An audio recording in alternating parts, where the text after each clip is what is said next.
आप देख रहे हैं एवन मुशायरा मीडिया पर।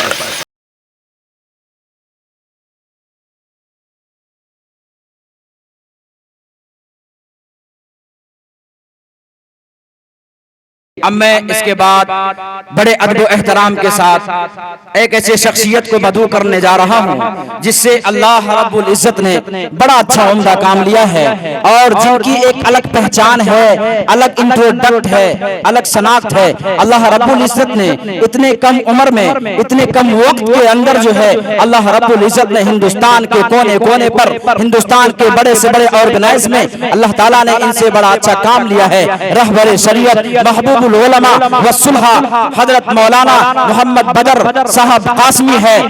हजरत मौलाना शाहनवाज बदर साहब Qasmi principle of vision principle of vision international school में हजरत को नशार के साथ दावत स्टेज दूंगा और मैं हजरत से गुजारिश करता हूं कि हमारे इन शेर की हिफाजत कीजिएगा कि जान आ रहे हैं, जाने बाहर आ रहे हैं, अरे जान आ रहे हैं, जाने बाहर आ रहे हैं, लिए दिल के चैनो करार आ रहे हैं। वक्त की नजाकत है अल मुख्तसर, खिताबत के सुपर स्टार आ रहे हैं और मैं अपने रजिस्टर को खोलता हूँ, वर्क वरदानी करता हूँ और हजरत की शान में एक शेर और पढ़ता हूँ और मैं अपने आप को सादत समझता हूँ, इनके जूतियों का धूल समझता हूँ और मैं पढ़ता हूँ। इरशाद आप लोगों के नजर करता हूँ, इरशाद कीजिएगा। साहिबा खाना बदोशों के हवाले कर दे, साहिबा खाना बदोशों के हवाले कर दे, ये घना पेड़ है परिंदों के हवाले कर दे। ठंड मौसम में भी सड़ जाता है बासी खाना, बच गया है तो इन गरीबों के हवाले कर दे। और कहता हूं अब रोज मरना किस्तों में मुझे मंजूर नहीं, अरे अब रोज मरना किस्तों में मुझे मंजूर नहीं, और अब रोज मरना किस्तों में मुझे मंजूर नहीं। हजरत मेरे शहर को इन फौजों के हवाले कर दे। नहमदहु व नसल्ली अला रसूलिहिल करीम, अम्मा बाद। स्टेज पर तशरीफ फरमा मुअज़्ज़ज़ व मुहतरम उलमाए किराम, इस इलाके की अजीम शख्सियात, मोहतरम हाज़रीन, पर्दा नशी मेरी माँ और बहनों, सबसे पहले अल्लाह रब्बुल इज़्ज़त का हम बेहद एहसानमंद हैं कि अल्लाह ताला ने हम सबको जिस निस्बत पर जमा किया, हमारे दरमियान इज्तिमाइयत का एक ऐसा पहलू है जो कहीं न कहीं किसी न किसी शक्ल में आज भी बाकी है। मैं इस मौके पर ख़ास तौर से बिरादर मुहतरम हाफिज सद्दाम साहब का बेहद शुक्रगुजार हूँ कि उन्होंने दावत दी और आप लोगों से रूबरू कुछ बात अर्ज करने का मौका दिया। मोहतरम हाफिज सलीम साहब, हमारे भाई इश्तियाक साहब, ये वो तमाम हजरात हैं और इस इदारे के जितने भी जिम्मेदारान और मुंतज़मीन हैं, आप तमाम हजरात मुबारकबाद के मुस्तहिक है कि आपने एक छोटी सी कोशिश की, लेकिन ये छोटी सी कोशिश जिन कानों तक आवाज जा रही है, चाहे वो हमारे स्टेज पर हो, सामने मौजूद हो या अपने अपने घरों में बिस्तरों पर लेटे हुए हों, लेकिन अल्हम्दुलिल्लाह मैं यकीन के साथ कह सकता हूँ कि हजारों की तादाद में जहाँ तक आप बाआवाज पहुँचाना चाहते हैं, उन कानों तक ये आवाज पहुँच रही है। दुआ करें कि अल्लाह ताला आज के इस स्टेज से हमारे मुकर्रिरीन को, हमारे उलमाए किराम को जो बातें कही जा रही है उसके अंदर इखलास अता फरमाए और सुनने से ज्यादा हम सबको अमल करने की तौफीक अता फरमाए। मोहतरम हजरात, कुछ बातें ऐसी होती है जिसका ताल्लुक जज्बाती तकरीरों से नहीं होती है। हम लोगों ने एक मिजाज बना लिया है,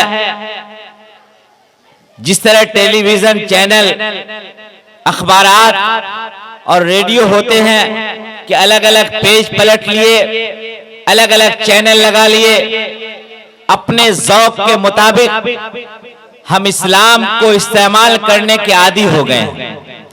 ऐसा महसूस होता है कि जिस मजहब को हम मानते हैं ये हमारे अकल से चले, हमारे दिमाग से चले, हमारे जहन में जो बातें आए वही इस्लाम है, वही मुसलमान है, वही हमारी कौम है, वही हमारा अखलाक है।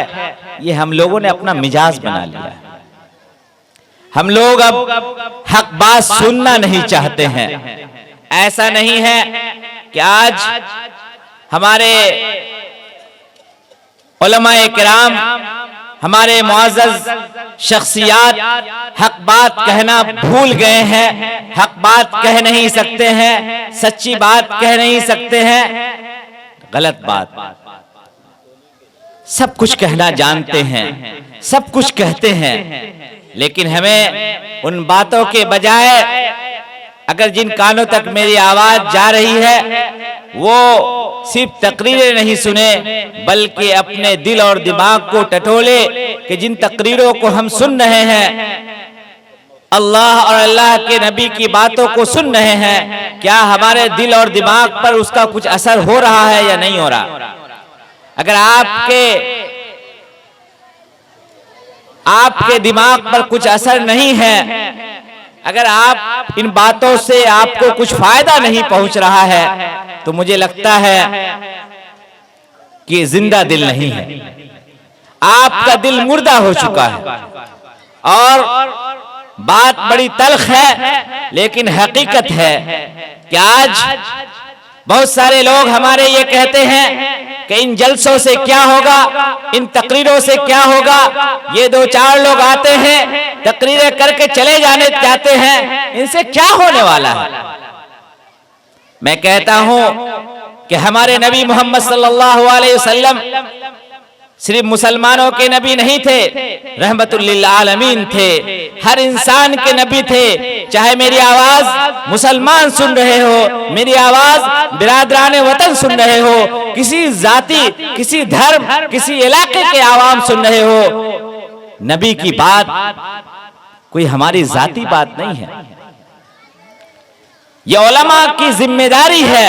अल उलमा वरसतुल अंबिया। अब कोई नबी आने वाला नहीं है, यही उलमा आपको अपने नबी के बताए हुए रास्ते पर चलने का तरीका बताते हैं, अपने नबी के बारे में बताते हैं। आज अगर हमारे मुआशरे में इस्लाम जिंदा है, अगर हमारी मसाजिद आबाद है, ये मदारिस आबाद है, तो इन उलमाए किराम की जद्दोजहद का नतीजा है।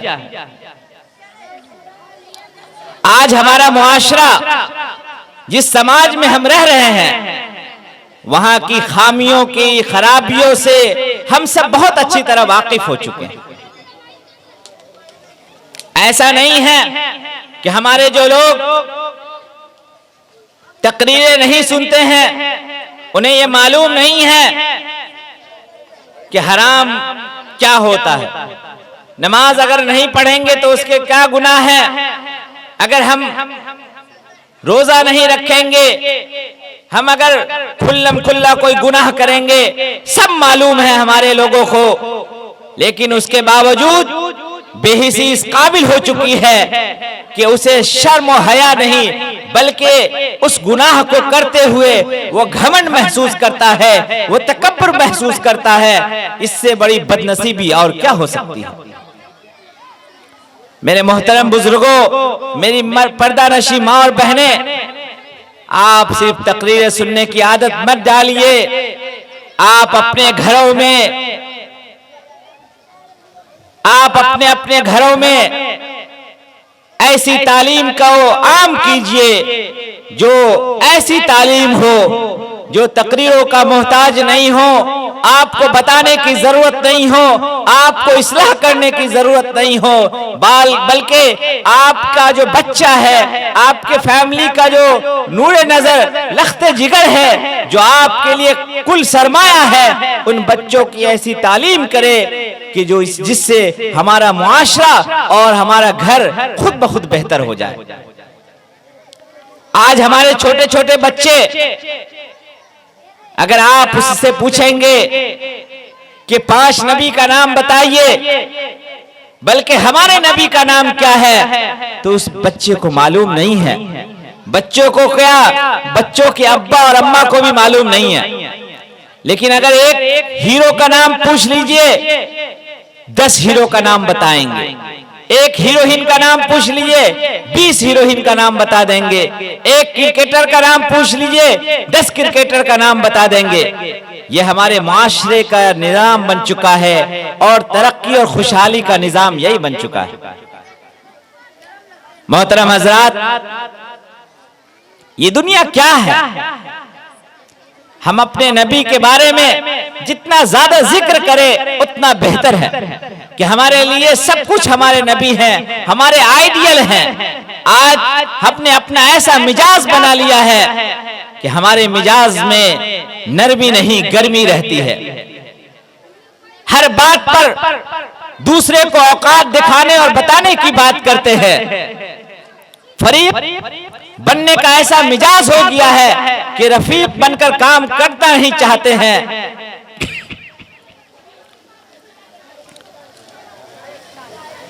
हमारे मुआशरे में जो खराबियां हैं, हमारे इज्तिमाइयत से जब हम मस्जिदों में नमाज पढ़ने जाते हैं, जब हमारे पड़ोस में जो बैठा हुआ इंसान है, हम नहीं देखते हैं कि किस बिरादरी का है, वो कितने पैसा वाला है, लेकिन मस्जिद से निकलते ही हमारा मयार बदल जाता है, हमारी जबान बदल जाती है, हमारा अखलाक बदल जाता है और हम अपने एक दूसरे को औकात बताने के लिए तैयार हो जाते हैं।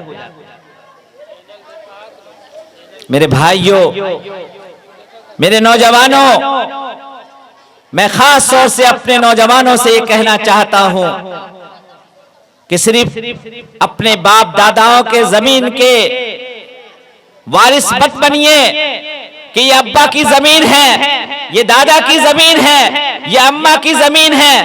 ए नौजवानों, सिर्फ जमीन के वारिस बनने से काम नहीं चलेगा, आपकी जिम्मेदारियां और भी हैं। आपके अब्बा ने, आपके अम्मा ने, आपके दादा ने, आपके नाना ने, आपके बुजुर्गों ने, आपके बड़ों ने जिस तरीके से जिंदगी को सलीके से जिया है, उस जिंदगी को अगर आपने मालूम नहीं किया कि हमारे दुनिया में आने का मकसद क्या है, हम क्यों पैदा हुए हैं, हमारे अंदर न दूसरों का एहतराम करने का जज्बा है, न हम दूसरों का एहतराम करते हैं और न ही हम किसी को कुछ समझते हैं, तो ऐसी जिंदगी पर लानत हो। आज हमारे नौजवानों में ज्यादातर लोगों को ये मालूम ही नहीं है कि अल्लाह ताला ने हमको इस दुनिया में क्यों पैदा किया, हमारी जिंदगी का मकसद क्या है। जो इंसान, जिस इंसान को अपने जिंदगी का मकसद मालूम नहीं हो, वो क्या इंसान है? इंसान और जानवर में क्या फर्क रह जाता है? हम आए हैं इस दुनिया में, हमारी इतनी तालीम नहीं हुई, हमारी ऐसी तरबियत नहीं हुई कि हमें ये मालूम चले, ये पता चले कि अल्लाह ताला ने हमको किस मकसद के लिए इस दुनिया में पैदा किया है। अगर हम मकसद जिंदगी भूल कर यहां जिंदगी गुजार लिया, अगर हम मकसद जिंदगी भूल कर आगे बढ़ रहे हैं, तो सबसे पहले आप सबकी जिम्मेदारी बनती है कि आज के इस जलसे से जो बातें कही जा रही है, आप उस बातों को गौर से सुनिए और अपने मकसद को, मकसद जिंदगी को तय कीजिए। मकसद जिंदगी क्या है? मकसद जिंदगी ये है कि अगर आपको मालूम है झूठ बोलना गुनाह है, तो झूठ मत बोलिए। दूसरों पर जुल्म करना गुनाह है, दूसरों पर जुल्म मत कीजिए। किसी को सताना गलत है, दूसरों को मत सताइए। दूसरों को डराना गलत है, दूसरों को मत डराइए। दूसरों के साथ जुल्म और नाइंसाफी करना गलत है, नाइंसाफी मत कीजिए। दूसरों को औकात दिखाने की बात करना गलत है, दूसरों को औकात दिखाने की बात मत कीजिए। जब बात आपको मालूम है कि ये गलत है, लेकिन उसके बावजूद भी उस गलती पर गलती करे जा रहे हैं, तो ये अल्लाह ताला को धोखा देना हुआ, जो किसी भी सूरत में माफी नहीं है।